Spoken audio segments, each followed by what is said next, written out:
not, that's good news. I'd rather fight a series of battles than a whole damn war.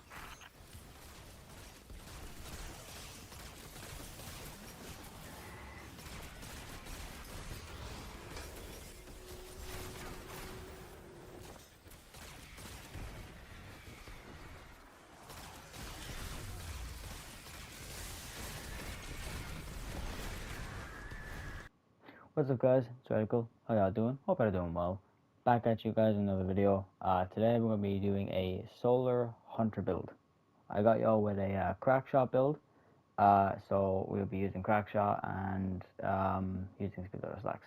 So without further ado, let's get into it.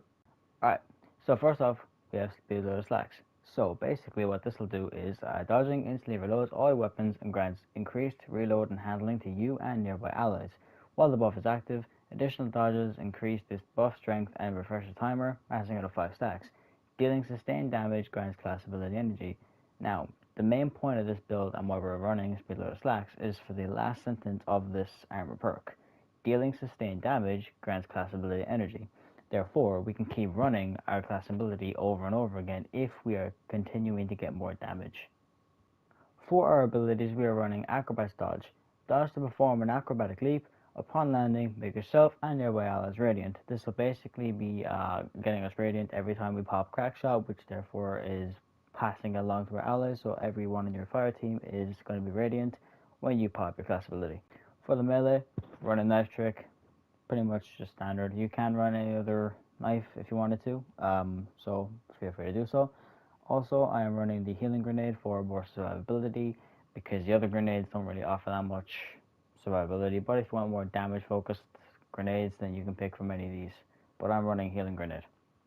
And now for start of the build, Crackshot. Crackshot basically means whenever you activate your class ability to further 3 scorching shots at combatants you've marked, aim at targets to mark them, landing all 3 shots cures you. This ability's damage increases with your class stat when your class stat is 100 at 100 or higher. So basically, the whole loop is you dodge when you have the targets pop up on your screen. When you dodge, you shoot them, your weapons reload thanks to Speedloader Slacks, and then when you do that, you repeat the process when you're getting damage, and then after that you just keep repeating spamming Crackshot after you get consecutive damage from Crackshot and also from Speedloader Slacks. For our second aspect, we are running On Your Mark. Activating your class ability or landing precision hits grants you and nearby allies increased reload speed and weapon stat for a short duration, stacks 10 times. Final blows while at 10 stacks cure you. So this is also kind of tying into our Crackshot, which also gives us healing from using it. So when we get radiant, and then we get cure, and then we also get restoration from On Your Mark and from Crackshot. For our fragments, we are running Ember of Solace. So as you can see, radiant and restoration effects applied to you have increased duration. Therefore, we basically have Radiant much more longer than we would usually have it if we didn't have Ember of Solace equipped, and we can get more restoration from this fragment. Therefore, we can keep our health a lot longer if we are in a sticky situation. For our second fragment, we have Ember of Empyrean. Solo weapon or ability final blows extend the duration of restoration and radiant effects applied to you. So again, we are also kind of tying this into the first, which was Ember of Solace, and that will basically make it so our radiant and our restoration last a lot longer than it would even if we had just standard Solace on. So therefore we can have radiant much more longer and be able to keep on healing ourselves when we are in a sick situation. So restoration and radiant keep proccing every time we get solo weapon or ability final blows. For our next one, we have Ember of Singeing.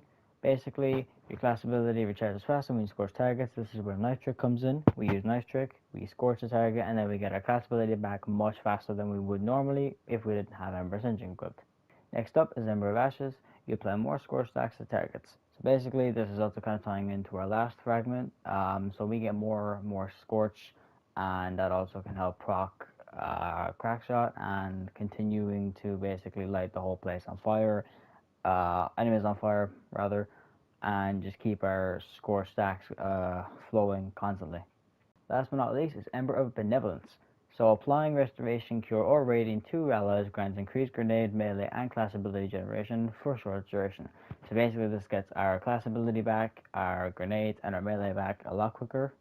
So basically all you gotta do is just proc Crackshot, get yourself Radiant, and then if you wanted to use Acrobat Dodge to get Radiant or whatever, you get Radiant, and then you make your teammates Radiant, and then you get more Restoration, Cure, and apply the Radiant to them. So you're basically providing a sense of helpfulness to your team, so you're not just focusing mainly yourself. This is a great team build, essentially, thanks to Ember of Benevolence. For our artifact, we're running the Queen's Fall Sensor. For our first artifact perk, we're running Fever and Chill. Rapid precision hits with solo weapons, grant Radiant. Rapid precision hits with stasis weapons, grant Frost Armor. We're mainly using this because of the first sentence, which is rapid precision hits with solo weapons, grant Radiant, so it's more and more Radiant for you, and basically you can just have infinite Radiant. Next up, we have Heart of the Flame. Casting your solo super grants nearby allies Radiant and increases the damage of your super for each nearby ally. So again, this ties into our last perk, which was, I believe, Ember of Benevolence, which will basically make all your allies Radiant and give them Restoration and Cure. So this also kind of ties into that last fragment that we have, which is Ember of Benevolence. For our next artifact perk, we have Kindling Trigger. Radiant causes solo weapons to apply Scorch to unscorched enemies. So basically, just more and more Scorch. Just a Scorch perk, to be honest. Constant Scorch everywhere, so you don't have to worry about being unable to proc from our classes and stuff. This will easily just get the job done if you have a solo weapon. Next perk, Anti-Champion Nose Cone, or Nose Cone, or whichever you want to pronounce it. Rocket launchers deal increased damage to champions. This makes it so much easier if you're going up against, I think it's barrier champions, if I'm correct. Just makes it so it gives more damage and you can easily take them out without any hassle. Next up, Wish into Being. While your super is nearly fully charged, ability Final Blows, spawn hours of power. Again, this is just so you can get a super a lot quicker, and a lot quicker at the end of when it's like close to basically being ready to use. Gets us there towards the end. It just makes it easier for blade bearers to be used, and that's why I'm running Wish into Being. Next up is Razor Precision. While Radiant, Solar Precision Final Blows cause combatants to ignite. Now, this is really good because the more ignitions we have is more Scorch for the enemies that are surrounding the target that you have applied Ignite to, or Ignitions to. Last but not least is Armorsmith. Breaking a combatant's shield temporarily grants you damage resistance and increased melee damage. This is basically just so we can get our knife trick to have more damage, and also damage resistance if we're in a bit of a pickle where there's enemies firing at us constantly, and basically you'll have less damage being taken from enemies once you break a combatant's shield temporarily. For our helmet mods, I am running Special Ammo Scout, Heavy Ammo Finder, and Hands On. Basically, Special Ammo Scout is going to come in really handy for our primary, which we'll be getting into in just a moment.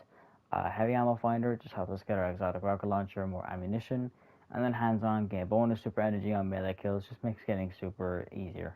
For the arms, we are running Impact Induction, Double Impact Induction, and Solo Loader. Increase the reload speed of solo weapons, just makes it quicker to reload and be able to keep shooting. For Impact Induction, causing damage with powered melee attack, reduces your grenade cooldown. This basically allows us to keep proccing our healing grenade or whatever grenade you've chosen, so that way then, for me, or if you use the same grenade as I am, means you get your healing back a lot quicker and not have to worry about going down. Alright, for the chest, we're running Harmonic Resistance, Solar Resistance, and Concussion Dampener. Now, I know that I'm running double Solar and stuff, but if you wanted to change it off from Solar to like Arc, or Void, or Stasis, that's, you're welcome to do so. Also, for Concussion Dampener, just makes the area effect damage less severe and reduces the damage. Therefore, you're not really going to be as like, you're not going to be killed as much if you're running these. For our legs, we're running the Solar Weapon Surge. Collecting an overpower causes you to gain 1 temporary armor charge. Your solar weapons gain a small bonus of damage while you have any armor charge. Your armor charge now decays over time. So basically, this is just making our weapons more and more powerful when we have an armor charge, therefore making it have more damage, and basically making it a lot easier to kill enemies, to proc our ignitions and our scorches. For recuperation, just replenishes health from an overpower, and absolution, reduce all ability cooldowns. Each time you pick up an overpower, just makes it so you get your stuff back quicker because you will be making orbs with this build. Last but not least is the class item. So we're running Reaper. Shortly after using your class ability, your next weapon final blow spawns an overpower. Again, ties into what we have on the legs. Bomber produces grenade cooldown when using your class ability. And then last but not least, powerful attraction automatically collects nearby orbs of power whenever you activate your class ability.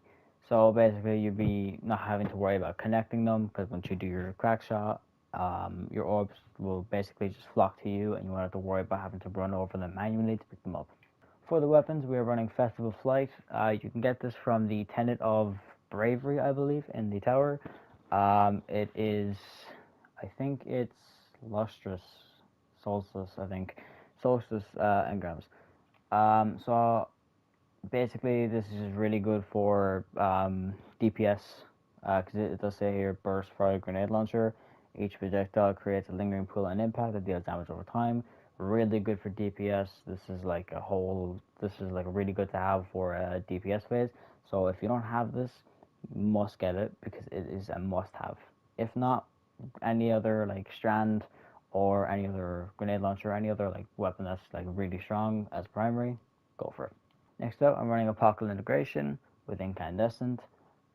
This weapon you don't really have to use, but if you want to use Sunshot, you can go right ahead. Any other solo weapon you can use for this build doesn't really have to be Apocalypse integration. But if you want to run Sunshot, you're more than welcome to do so. And last but not least, we have Dragon's Breath, which is our exotic launcher that we're using. So basically, this makes more and more Scorch. As you can see here, rockets embed themselves and struck targets, and periodically eject incendiary fuel that inflicts Scorch. The longer this weapon goes without firing, the more fuel the next rocket contains, strong against unstoppable champions. So this is basically just tying into our whole Scorch stuff from our fragments. And that is the build. Let me know what you guys think down in the comment section below. Let me know how you find it, if it's good, if it wasn't really your type.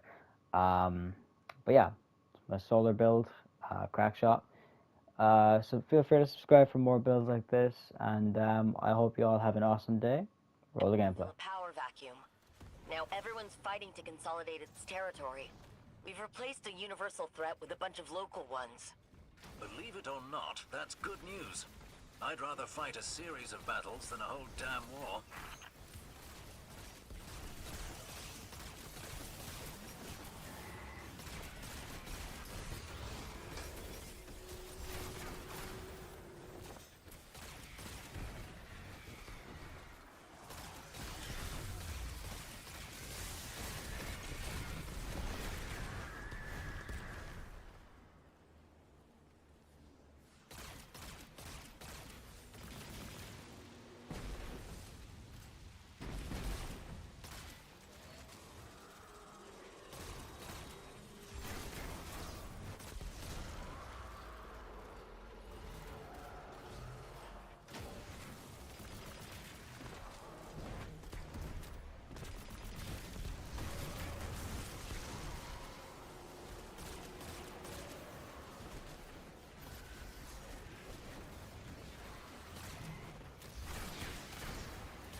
Look at you.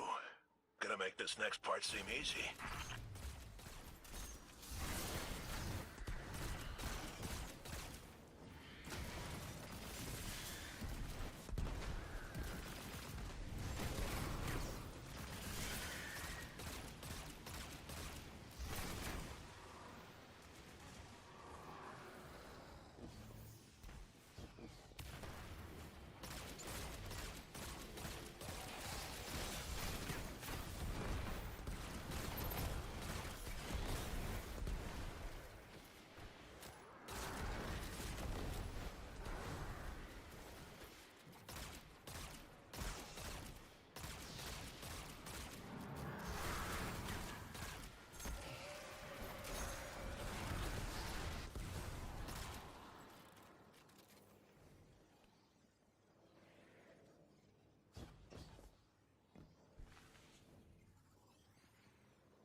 That was the last of them. Not quite.